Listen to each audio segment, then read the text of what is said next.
ನನ್ನ ಪ್ರೀತಿಯ ಕೇಳುಗರಿಗೆ ರವಿ ಬೆಳಗೆರೆಯ ನಮಸ್ಕಾರಗಳು. ಇವತ್ತು ಯಾಕೋ ಗೊತ್ತಿಲ್ಲ, ಮನಸ್ಸು ತುಂಬ ಪ್ರಫುಲ್ಲವಾಗಿದೆ. ಬೆಳಗ್ಗೆಯಿಂದಲೂ ಖುಷಿಯಾಗಿದ್ದೀನಿ. ಬೆಳಗಿನ ಜಾವಕ್ಕೆ ಎದ್ದವನು ತುಂಬ ಹೊತ್ತು ಕೆಲಸ ಮಾಡಿದೆ.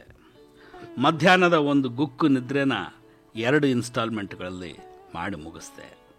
ಎಲ್ಲಿಂದಲೋ ಬರಬೇಕಾಗಿದ್ದ ಸ್ವಲ್ಪ ಹಣ ಬಂತು. ಅಮೆರಿಕಾದಿಂದ ನನ್ನ ಫ್ರೆಂಡ್ ಕಳಿಸಿದ ಪುಸ್ತಕಗಳು ಬಂದವು. ಇದೆಲ್ಲದರ ಮಧ್ಯೆ ಬಂದ ಅತ್ಯಂತ ಸಂತೋಷದ ಸುದ್ದಿ ಅಂದರೆ, ಸುಮಾರು 1.5 ತಿಂಗಳಿಂದ ನನ್ನನ್ನು ಗೊಂದಲಕ್ಕೆ ದಿಗಿಲಿಗೆ ಈಡು ಮಾಡಿದ್ದ ನನ್ನ ಪತ್ನಿಯ ಆರೋಗ್ಯಕ್ಕೆ ಸಂಬಂಧಿಸಿದ ಒಂದು ಫೈನಲ್ ರಿಪೋರ್ಟ್ ಬಂತು. ಅವಳಿಗೆ ಹೃದಯದ ಸಮಸ್ಯೆ ಇಲ್ಲ ಅಂತ ಡಾಕ್ಟರ್ ಹೇಳಿದ್ದಾರೆ. ರಿಪೋರ್ಟ್ ಕೈಯಲ್ಲಿ ಹಿಡ್ಕೊಂಡು ಆಫೀಸಿಗೆ ಬಂದ ನನ್ನ ಹೆಂಡತಿಗೆ ಚಹಾ ಕೊಟ್ಟು ಚಿಯರ್ಸ್ ಹೇಳಿದೆ. ನೋಡಿ, ಒಂದು ವಿಷಯ ನಾನು ಪದೇ ಹೇಳ್ತಾ ಇರ್ತೀನಿ. ಆರೋಗ್ಯದ ಬಗ್ಗೆ ಅನುಮಾನ ಬಂದಾಗ ನೇರವಾಗಿ ಡಾಕ್ಟರ್ ಹತ್ರ ಹೋಗಿ ಎಲ್ಲ ಚೆಕಪ್ ಮಾಡಿಸ್ಕೊಂಡು ಏನೂ ಇಲ್ಲ ಅಂತ ಅನ್ನಿಸ್ಕೊಂಡು ವಾಪಸ್ ಬರೋದ್ರಲ್ಲಿ ಮಹಾನ್ ದೊಡ್ಡ ಖುಷಿ ಇದೆ ಅಂತ. ಅಂಥ ಖುಷಿನ ಇಬ್ಬರು ಕೂತ್ಕೊಂಡು ಟೀ ಕುಡಿತಾ ಎಂಜಾಯ್ ಮಾಡಿದ್ವಿ. ಆಗಲೇ ಇಂಥದ್ದೊಂದು ಪುಟ್ಟ ನೋಟ್ಸ್ ಮಾಡ್ಕೋಬೇಕು ಅಂತ ಅನಿಸಿದ್ದು. ಮನುಷ್ಯ ಯಾಕೆ ಮತ್ತೆ ಮರಳ ಬಯಸ್ತಾನೆ? ಅದೇ ನೌಕರಿಗೆ ವಾಪಸ್ ಬರೋದು, ಅದೇ ಹೆಣ್ಣಿಗೆ ವಾಪಸ್ ಬರೋದು, ಅದೇ ಮನೆಗೆ ವಾಪಸ್ ಬರೋದು, ಅದೇ ಊರಿಗೆ ವಾಪಸ್ ಬರೋದು, ಹೀಗೆ ಯಾಕೆ ಆತ ಮರಳ ಬಯಸ್ತಾನೆ? ನೀವೇ ಯೋಚಿಸಿ. ನಿಮಗೊಬ್ಬ ಗೆಳತಿ ಇರ್ತಾಳೆ, ಆಕೆ ಜೊತೆಗೆ ಜಗಳಕ್ಕೆ ಬೀಳ್ತೀರಿ. 1 ಸಲ, 2 ಸಲ, 10 ಸಲ. ಜಗಳ ಒಂದು ಹಂತದಲ್ಲಿ ಎಷ್ಟು ಅಸಹನೀಯವಾಗುತ್ತೆ ಅಂದರೆ, ಇವತ್ತಿಗೆ ಮುಗೀತು, ಈ ಹೆಂಗಸಿನ ಮುಖ ಇನ್ನೊಂದು ಸಲ ನೋಡೋದಿಲ್ಲ ಅಂತ ನಿರ್ಧರಿಸ್ಬಿಡ್ತೀರಿ. ಗಿಫ್ಟು, ಪತ್ರ, ಗ್ರೀಟಿಂಗು, ಹಾಳು ಮೂಳು ಎಲ್ಲ ಎಸ್ತು ಇನ್ನು ಈ ಸಂಬಂಧ ಮುಗದೇ ಹೋಯ್ತು ಅಂತ ಭಾವಿಸ್ತೀರಿ. ಸ್ವಲ್ಪ ಮಟ್ಟಿಗೆ ಹೆಗಲಿನಿಂದ ಒಂದು ಭಾರ ಇಳಿದ ಹಾಗಾಗುತ್ತೆ. ಸ್ವಲ್ಪ ಹೊತ್ತು ನಿರಾಳ. ಆದರೆ ನಿಧಾನವಾಗಿ ಒಂದು ಯೋಚನೆ ಶುರುವಾಗುತ್ತೆ. ಈ ಜಗಳನ ಆಕೆ ಹೇಗೆ ರಿಸೀವ್ ಮಾಡಿಕೊಂಡ್ಲೋ ಏನೋ, ನನ್ನಂತೆಯೇ ಅವಳು ನಿರಾಳವಾದ್ಲ, ಅಥವಾ ಹರ್ಟ್ ಆಗಿ ನನಗೋಸ್ಕರ ಕಾತರಿಸ್ತಾ ಇದ್ದರೆ ಅದು ನನಗೆ ಇಷ್ಟವಾಗುತ್ತಾ? ಇನ್ನೊಂದು ಸಂಬಂಧಕ್ಕೆ ಕೈ ಚಾಚ್ತಾ ಇರಬಹುದಾ? ಇವಳು ಕೈಯಿಂದ ಜಾರಿ ಹೋದರೆ ಗತಿ ಏನು? ಹೀಗೆ ಶುರುವಾಗುವ ಪ್ರಶ್ನೆಗಳು, ತೌಕಗಳು, ಅನುಮಾನಗಳು, ಆತಂಕಗಳು ಕಡೆಗೆ ನಮ್ಮನ್ನು ಎಲ್ಲಿಗೆ ಒಯ್ದು ಮುಟ್ಟಿಸ್ತವೆ ಅಂದರೆ, ನಮಗೆ ಗೊತ್ತಿಲ್ಲದೆ ಆಕೆ ಹತ್ತಿರಕ್ಕೆ ವಾಪಸ್ ಹೋಗ್ಬಿಟ್ಟಿರ್ತೀವಿ. ಮತ್ತು ಆಕೆ ನಂಗೆ ಗೊತ್ತಿತ್ತಿದ್ದು ಅನ್ನೋ ಹಾಗೆ ನಮಗೋಸ್ಕರ ಕಾಯ್ತಾ ನಿಂತಿರ್ತಾಳೆ. If I am not wrong, ಪದೇ ಜಗಳ ಆಡುವ ಗೆಳೆಯ ಗೆಳತಿಯರನ್ನು ಮತ್ತೆ ಹಿಂತಿರುಗುವಂತೆ ಮಾಡುವ ಅಂಶವೇ ಈ ದಿಗಿಲು.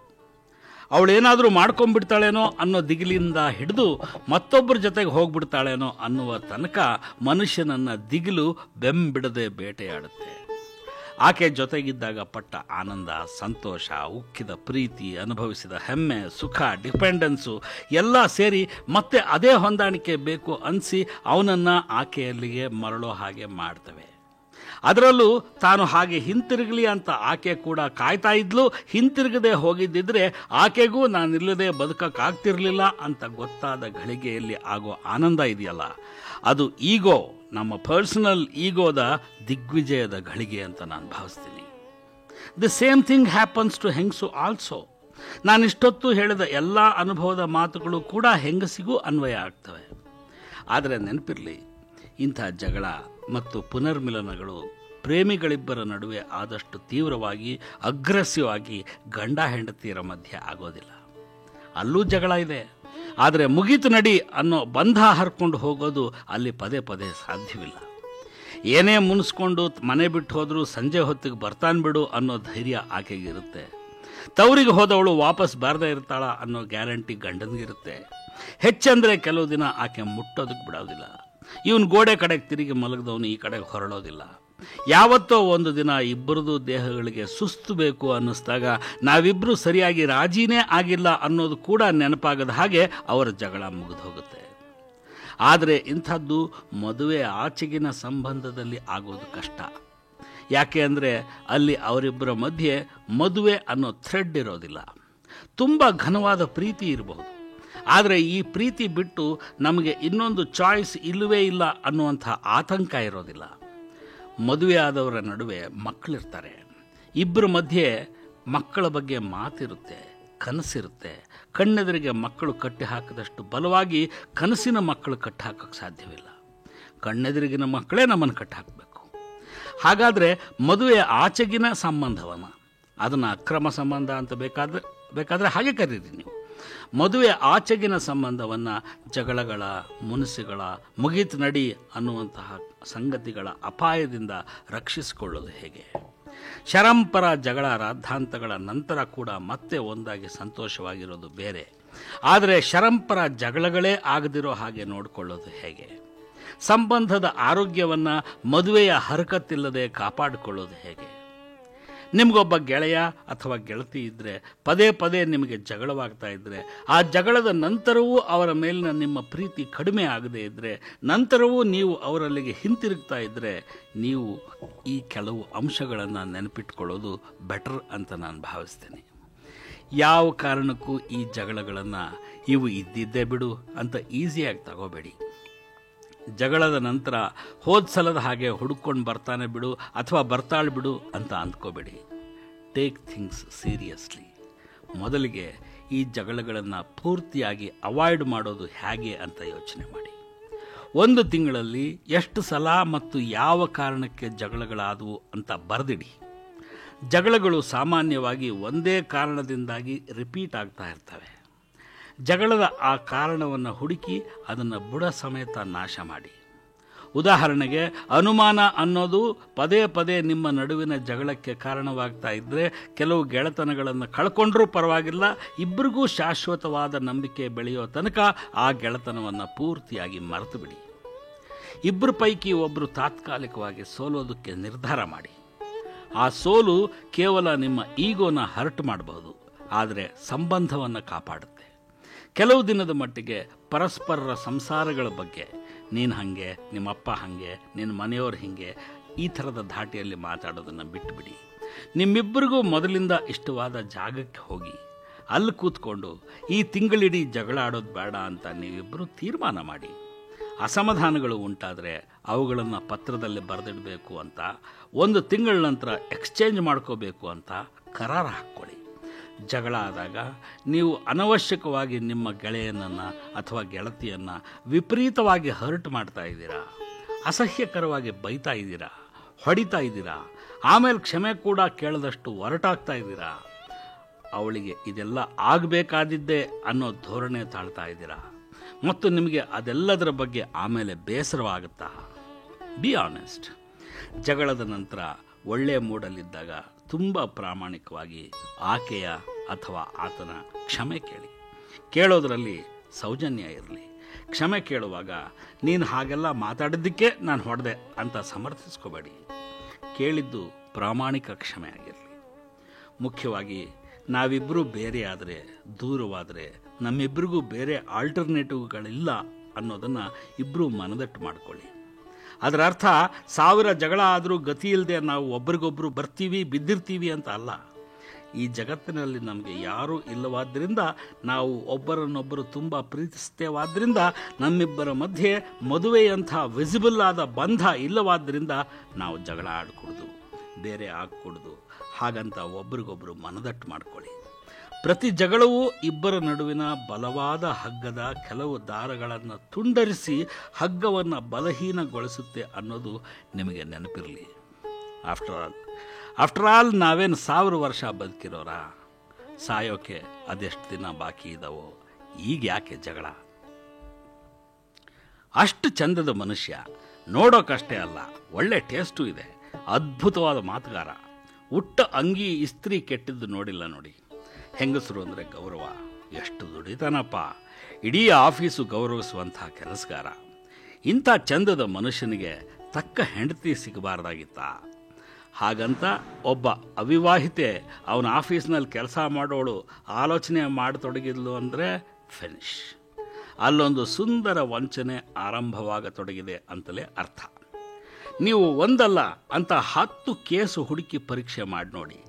ಮದುವೆ ಆದ ಗಂಡಸು ಅವಿವಾಹಿತ ಹುಡುಗಿಯ ಮಧ್ಯೆ ಒಂದು ಅಫೇರ್ ಶುರುವಾಗಿದೆ ಅಂದರೆ, ಆ ಗಂಡಸು ತನ್ನ ಹೆಂಡತಿಯ ಬಗ್ಗೆ ಆ ಹುಡುಗಿಯಷ್ಟೇ ನಂಬಬಹುದಾದ, ಅವಳಿಗಷ್ಟೇ ಅರ್ಥವಾಗುವಂಥ ಸುಳ್ಳು ಹೇಳೋಕ್ಕೆ ಪ್ರಾರಂಭಿಸಿದಾನೆ ಅಂತ ಅರ್ಥ. ಆತನ ಸುಳ್ಳುಗಳು ಬಲೆ ಮಧುರವಾಗಿರ್ತವೆ ಕಣ್ರಿ. ನೋಡೇ, ನಂಗೆ ಈ ವಯಸ್ಸಿನಲ್ಲಿ, ಬದುಕಿನ ಈ ಹಂತದಲ್ಲಿ ಇಂಥದ್ದೊಂದು ಪರಿಸ್ಥಿತಿ ಬರುತ್ತೆ ಅಂತ ಅಂದ್ಕೊಂಡಿರಲಿಲ್ಲ. ಎಷ್ಟು ವರ್ಷಗಳಿಂದ ಇದನ್ನೆಲ್ಲ ಅನುಭವಿಸ್ಕೊಂಡು ಬಂದಿದ್ದೀನೋ. ಹೀಗೆ ಯಾರ ಮುಂದಾದರೂ ಹೇಳ್ಕೊತೀನಿ ಅಂತ ನನಗೇ ಅನಿಸಿರಲಿಲ್ಲ. ಇಷ್ಟು ದಿನ ಎಲ್ಲನೂ ಸುಮ್ಮನೆ ನುಂಗ್ಕೊಂಡಿದ್ದೆ. ನಿನ್ನಂಥ ಸೂಕ್ಷ್ಮ ಮನಸ್ಸಿನ ಅಂಡರ್ಸ್ಟ್ಯಾಂಡಿಂಗ್ ಇರೋ ಹುಡುಗಿ ಇನ್ನೊಬ್ಬಳು ಸಿಕ್ಕಿರಲಿಲ್ಲ. ನಿಂಗೆ ಗೊತ್ತಾ, ನಂದು ನನ್ನ ವೈಫ್ದು ಅಸಲು ಜೋಡಿನೇ ಅಲ್ಲ. ಅವಳ ಜೊತೆ ಒಂದೇ ಒಂದು ದಿನಕ್ಕೂ ಸುಖ ಅಂತ ಪಡಲಿಲ್ಲ.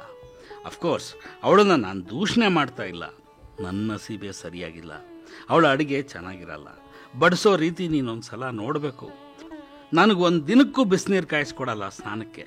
ಮನೆಗೆ ಕಾಲಿಟ್ರೆ ಸಾಕು ಟಿ ವಿ ನೋಡ್ತಾ ಕೂತಿರ್ತಾಳೆ. ಬಂದ್ರಾ ಅಂತ ಕೇಳೋದು ಇಲ್ಲ. ಅವಳು ಮಕ್ಕಳನ್ನ ಬೆಳೆಸೋ ರೀತಿ ನನಗಿಷ್ಟವಾಗಲ್ಲ. ರಾತ್ರಿ ಮಾತು ಯಾಕೆ ಹೇಳ್ತೀಯ ಕೇಳು. ನಂಗೆ ಗೊತ್ತು ನೀನು ಅನ್ಮ್ಯಾರಿಡು, ನಿನ್ನ ಹತ್ರ ಇವೆಲ್ಲ ಹೇಳ್ಕೋಬಾರ್ದು. ಆದರೂ ಮನಸ್ಸಿನ ಮಾತು ಮುಚ್ಚಿಡದೆ ಹೇಳ್ತಿದ್ದೀನಿ. ಅಷ್ಟು ಆತ್ಮೀಯಳು ಅನಿಸ್ಬಿಟ್ಟಿದೀಯ ನೀನು. ಏನು ಗೊತ್ತಾ, ಶೀ ಈಸ್ ಫ್ರಿಜಿಡ್. ಅವಳಿಗೆ ಅದರಲ್ಲಿ ಆಸಕ್ತಿನೇ ಹೊರಟೋಗಿದೆ. ಜೊತೆಯಲ್ಲಿ ರಾತ್ರಿ ಕಳೆಯೋದು ಅಂದರೆ ಅದೊಂದು ಶಾಪ ಕಣೆ. ಇನ್ನೇನು ಸುಖಪಟ್ಟನೋ ಅವಳನ್ನ ಕಟ್ಕೊಂಡು. ಲೈಫಲ್ಲಿ ಆಸಕ್ತಿನೇ ಹೊರಟೋಗಿದೆ. ಹೋಗಲಿ, ಒಂದಿಷ್ಟು ಸಂಗೀತ ಸಾಹಿತ್ಯ ಅಂತನಾದರೂ ಆಸಕ್ತಿ ಬೆಳೆಸ್ಕೋತಾಳ? ಕೇಳಲೇ ಬೇಡ. ಅವಳನ್ನು ಚೇಂಜ್ ಮಾಡೋಕ್ಕೆ ಎಷ್ಟು ಪ್ರಯತ್ನ ಪಟ್ಟೆ ಗೊತ್ತಾ. ಮಕ್ಕಳು ಅಂತ ಇರದೆ ಹೋಗಿದ್ರೆ ಯಾವತ್ತೋ ಬೇರೆ ಆಗಿಬಿಡ್ತಿದ್ದೆ. ಹೀಗೆ ತನ್ನ ಹೆಂಡತಿ ಅನ್ನೋ ಕಂಪ್ಲೇಂಟ್ ಬಾಕ್ಸ್ನಿಂದ ಒಬ್ಬ ಗಂಡಸು ಒಂದೊಂದಾಗಿ ಅವಳಡಿಗಿನ ದೂರುಗಳನ್ನು ತೆಗೆದು ಅವಿವಾಹಿತ ಗೆಳತಿಯ ಪ್ಲೇಟ್ಗೆ ಬಡಿಸ್ತಾ ಇದ್ದಾನೆ ಅಂದರೆ ಒಬ್ಬ ಮಾಸ್ಟರ್ ಫ್ಲರ್ಟ್ ತನ್ನ ಬೇಟೆ ಆರಂಭಿಸಿದಾನೆ ಅಂತಲೇ ಅರ್ಥ. ಸಾಮಾನ್ಯವಾಗಿ ವಿವಾಹಿತ ಗಂಡಸರು ಮನೆ ಆಚೆಗೆ ಫ್ಲರ್ಟ್ ಮಾಡೋಕ್ಕೆ ಆರಂಭಿಸೋದೇ ಹೀಗೆ. ನಾನು ತುಂಬ ಎಫಿಷಿಯೆಂಟು, ತುಂಬ ಉದಾರಿ, ಸಕ್ಸಸ್ಫುಲ್ ಫೆಲೋ ಮತ್ತು ರಸಿಕೋತ್ತಮ ಪುರುಷ. ಆದರೆ ನನ್ನ ಹೆಂಡತಿ ಶುದ್ಧ ಗೂಬೆ ಅಂತ ಪ್ರೊಜೆಕ್ಟ್ ಮಾಡಿಕೊಳ್ಳೋದು ಫ್ಲರ್ಟ್ ಒಬ್ಬನ ಮೊದಲನೇ ಪಟ್ಟು. ಆಯ್ತಯ್ಯ, ನಿನ್ನ ಹೆಂಡತಿ ಗೂಬೆ ಆಗಿದ್ರೆ ನಾನೇನು ಮಾಡೋಕ್ಕಾಗುತ್ತೆ ಅಂತ ಕೇಳಿ ರಸಿಕೋತ್ತಮನ ಕೈ ಕೊಡವಿಕೊಂಡು ಎದ್ದು ಹೋಗೋ ಬುದ್ಧಿವಂತ ಹುಡುಗಿಯರು ತೀರಾ ಅಪರೂಪ. ಹುಡುಗಿಯರು ಬೇಸಿಕಲಿ ಕೊಂಚ ಮಾತೃಭಾವದವರು. ನೊಂದ ಗಂಡಸಿಗೆ ಸಾಂತ್ವನ ಹೇಳೋದನ್ನು ಅವರು ಆದರ್ಶ ಅಂದ್ಕೋತಾರೆ. ಜೊತೆಗೆ ಇಷ್ಟು ಚಲುವ, ಇಷ್ಟು ಬುದ್ಧಿವಂತ, ಇಂಥ ಎಫಿಷಿಯೆಂಟ್ ಫೆಲೋ ಹಾಗೂ ಇಂಥ ರಸಿಕೋತ್ತಮನನ್ನು ಅವಳ್ಯಾರೋ ಗೂಬೆ ಅಂತ ಹೆಂಡತಿ ತಣಿಸಿ ಇಟ್ಟುಕೊಳ್ಳದೇ ಇರುವಾಗ ಇಂಥವನನ್ನು ನಾನು ಸಂಭಾಳಿಸಿ ತೋರಿಸ್ತೀನಿ ನೋಡು ಅಂತ ತನಗೆ ತಾನೇ ಹೇಳ್ಕೊಳ್ತಾರೆ. ಸಾಮಾನ್ಯವಾಗಿ ಯಾವ ಹುಡುಗಿನೂ ಇನ್ನೊಬ್ಬ ಹೆಂಗಸಿನ ಮದುವೆ ಕೆಡಿಸಿ ಆ ಮನೆಯ ಸುಖವನ್ನು ತಾನು ಕಿತ್ಕೋಬೇಕು ಅಂತ ಬಯಸೋದಿಲ್ಲ. ಆ ಮನೆಯಲ್ಲಿ ಆಕೆ ಕೊಡಲಾಗದ ಹಿತ, ಸುಖ, ಪ್ರೀತಿ, ಕಂಫರ್ಟ್ಗಳನ್ನು ಈತನಿಗೆ ನಾನು ಕೊಡ್ತಿದ್ದೀನಾದ್ದರಿಂದ ಇದರಲ್ಲಿ ನನ್ನ ತ್ಯಾಗವಿದೆಯೇ ಹೊರತು ತಪ್ಪೇನಿಲ್ಲ ಅಂತ ಭಾವಿಸ್ತಾಳೆ. ಹೀಗೆ ವಿವಾಹಿತ ಫ್ಲರ್ಟ್ ಒಬ್ಬನ ತೆಕ್ಕಿಗೆ ಸಿಕ್ಕಾಕೊಂಡವರು ಬೇರೇನನ್ನಾದರೂ ಮಾಡೋದಕ್ಕೆ ಮುಂಚೆ ಆ ಗಂಡಸಿನ ಹೆಂಡತಿಯನ್ನು ಅವನಿಲ್ಲದಿದ್ದಾಗ ಒಮ್ಮೆ ಭೇಟಿಯಾಗಬೇಕು. ತಕ್ಷಣ ಅವ್ರಿಗೆ ಗೊತ್ತಾಗುತ್ತೆ, ಆಕೆ ಗೂಸ್ಲು ಅಲ್ಲ, ಗೂಬೆನೂ ಅಲ್ಲ, ತನಗಿಂತ ಚೆನ್ನಾಗಿದ್ದಾಳೆ, ಓದ್ಕೊಂಡಿದ್ದಾಳೆ, ಅಡುಗೆ ಫಸ್ಟ್ ಕ್ಲಾಸಾಗಿ ಮಾಡ್ತಾಳೆ. ಈಕೆ ಫ್ರಿಜಿಡ್ ಅನ್ನಬಹುದಾದಂಥ ಯಾವ ಗುಣಗಳು ಈಕೆಯಲ್ಲಿಲ್ಲ. ಫ್ರೆಶ್ ಆಗಿ ಒಂದು ಸಲ ಪಾರ್ಲರ್ಗೆ ಹೋಗಿ ಬಂದರೆ ಅದ್ಭುತವಾಗಿ ಕಾಣಿಸ್ತಾಳೆ ಅಂತೆಲ್ಲ ಅನ್ನಿಸ್ಬಹುದು. ಸರಿ, ಹಾಗಂತ ಒಂದೇ ಸಲಕ್ಕೆ ತನ್ನ ವಿವಾಹಿತ ಬಾಯ್ ಫ್ರೆಂಡ್ನನ್ನು ಬಿಟ್ಕೊಡೋಕ್ಕಾಗತ್ತೆಯೇ? ಇಲ್ಲ. ಅವಳು ಅವರಿಬ್ಬರಿಗೂ ಗೊತ್ತಾಗದ ಹಾಗೆ ಅವರಿಬ್ಬರನ್ನೂ ಗಮನಿಸಬೇಕು. ಅಂದರೆ ತನ್ನ ಬಾಯ್ ಫ್ರೆಂಡ್ನ, ಅವನ ಹೆಂಡ್ತಿನ ಇಬ್ಬರನ್ನೂ ಗಮನಿಸಬೇಕು. ಅವರ ನಡುವಿನ ಸಾಮರಸ್ಯ ಎಂಥದ್ದು ಅಂತ ತಿಳ್ಕೋಬೇಕು, ಪರೀಕ್ಷಿಸಿ ನೋಡಬೇಕು. ಅವರು ನಿಜಕ್ಕೂ ಚೆನ್ನಾಗೇ ಇರ್ತಾರೆ ಕಣ್ರಿ. ನಿಮಗೆ ಗೊತ್ತಿರಲಿ, ಫ್ಲರ್ಟ್ ಮಾಡೋ ಗಂಡಸರು ಹೊರಗೆ ತಮ್ಮ ಗರ್ಲ್ ಫ್ರೆಂಡ್ಸ್ಗೆ ಏನೆಲ್ಲ ಸುಳ್ಳು ಹೇಳ್ಕೊಂಡಿದ್ರು ಅವರು ಉಳಿದ ಮಾಮೂಲು ಗಂಡಸರಿಗಿಂತ ತಮ್ಮ ಹೆಂಡತಿಯರ ಜೊತೆ ತುಂಬ ಚೆನ್ನಾಗಿರ್ತಾರೆ. ಹೊರಗೆ ಫ್ಲರ್ಟ್ ಮಾಡ್ತಿದ್ದೀವಿ ಅನ್ನೋ ಗಿಲ್ಟ್ನಿಂದಾಗಿಯೋ ಏನೋ ಮನೆಯಲ್ಲಿ ಅವರು ತಮಗಿಂತ ಪತ್ನಿನಿಷ್ಠ ಗಂಡನೇ ಇಲ್ಲ ಅನ್ನೋ ಥರ ಬದುಕ್ತಾ ಇರ್ತಾರೆ. ತೀರಾ ಹಾಗಿರದೆ ಹೋದರೂ ಅವರಿಬ್ಬರ ದಾಂಪತ್ಯದಲ್ಲಿ ಭರಿಸೋಕೆ ಆಗದೇ ಇರುವಂಥದ್ದು ಏನೂ ಇರಲ್ಲ.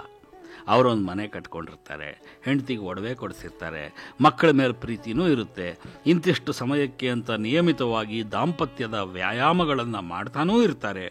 ಈ ಅವಿವಾಹಿತ ಹುಡುಗಿ ಅಂದುಕೊಂಡಿರುವಂತಹ ಒಗರು ಆ ದಾಂಪತ್ಯದಲ್ಲಿ ಏನೂ ಇರೋದಿಲ್ಲ.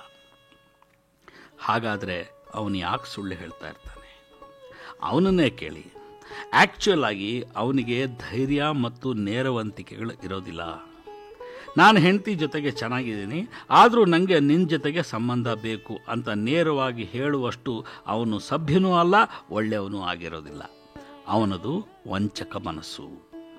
ಹುಡುಗಿಯಾದರೂ ಅಷ್ಟೇ, ಕೆಲವೊಮ್ಮೆ ಅವನು ಹೇಳ್ತಿರೋದು ಸುಳ್ಳು, ಅವರಿಬ್ಬರು ಚೆನ್ನಾಗಿದ್ದಾರೆ ಅಂತ ಗೊತ್ತಾದರೂ ಕೂಡ ಅವನನ್ನು ಬಿಡೋಕ್ಕೆ ಒಲ್ಲಳು.